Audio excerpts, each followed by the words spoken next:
Good Friday morning, Rev here. It is the 9th of September, 2022.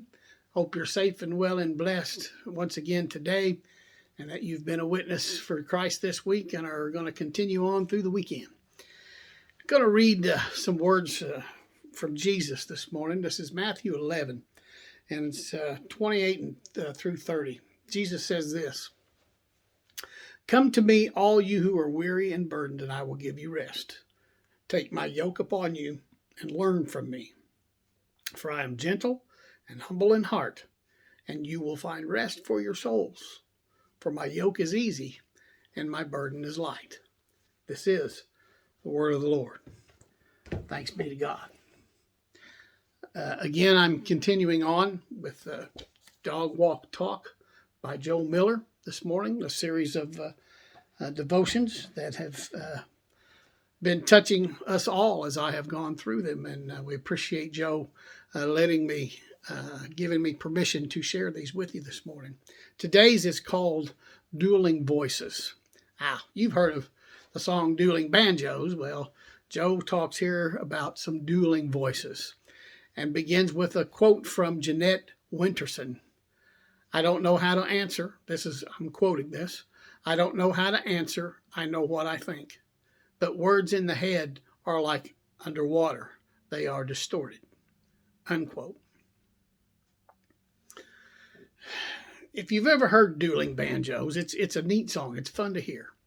And if you've ever heard two pianos, they call them dueling pianos. They're just pleasing to hear. Dueling voices, not so much. The trouble is we probably hear far more of the dueling voices than we do of the dueling banjos or the dueling pianos. And since we inherently possess a sinful nature, we may tend to listen to one over the other of those voices that keep going on in our heads. And that's when we find ourselves in a jam. And Joe does a little comparison here about God's voice and Satan's voice. God's voice is still us. Satan's voice rushes us. God's voice leads us. Satan's voice pushes us. God's voice reassures us. Satan's voice frightens us. God's voice enlightens us. Satan's voice confuses us. God's voice calms us. Satan's voice obsesses us. And God's voice commends us. And Satan's voice condemns us.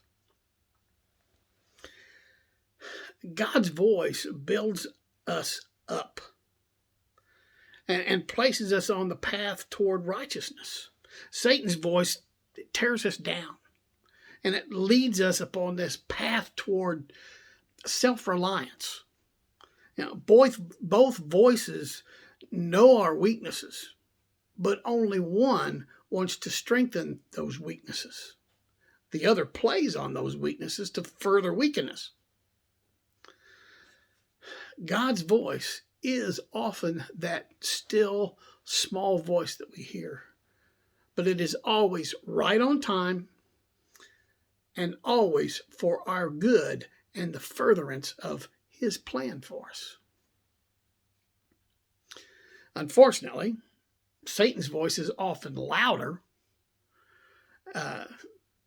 and is never, ever for our good or the furtherance of God's plan.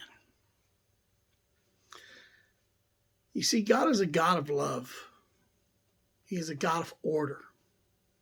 And if the voice we hear is not about love and it's not about order, then it's not from Him. And it means that we're listening to the wrong voice, the wrong one of those dueling voices. Joe says one of my greatest weaknesses has been, has been that of self-control. I want full control, and I have always found it difficult to let go and let God.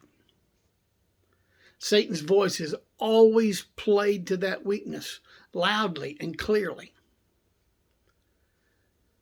As a result, Job says, many of the choices that I've made have not been God-honoring. And one way I know now, one way I now strive to overcome that problem is to wait before reacting, before responding to a situation or a thought, allowing time for God's voice to calm me. What about you? Do you sometimes find that the thoughts about choices that you must make conflicted? Is it possible that Satan is playing to your weaknesses at those times? Do you tend to make quick decisions, or do you take the time to let the dust settle, so that you can make an informed decision? Do you have a pattern of making decisions that aren't God-honoring? How do you overcome it?